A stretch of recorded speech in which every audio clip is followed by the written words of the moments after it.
বন্ধুরা শুভরাত্রি। দেখুন আমি ওখানে বসেছিলাম, আমাকে পা দিয়ে ঠেলে ঠেলে ঠেলে ঠেলে সরিয়ে আমি এবার হাওয়া পাচ্ছি না।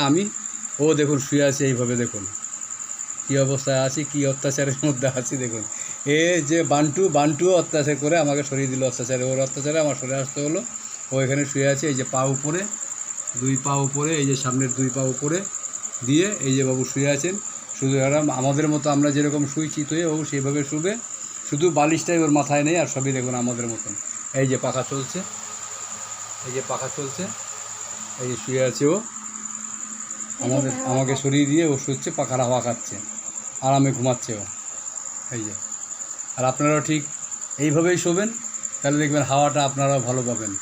এইভাবে পা উপরের দিকে দিয়ে, হাত উপরের দিকে দিয়ে এইভাবে বালিশ ছাড়া শোবেন, স্পন্ডিলাইসিসও হবে না। এই যে আবার বলেছি, দেখুন ঠিক হয়ে গেছে। এই যে আজকের মতো এই পর্যন্তই। সবাই ভালো থাকবেন, সুস্থ থাকবেন। শুভরাত্রি।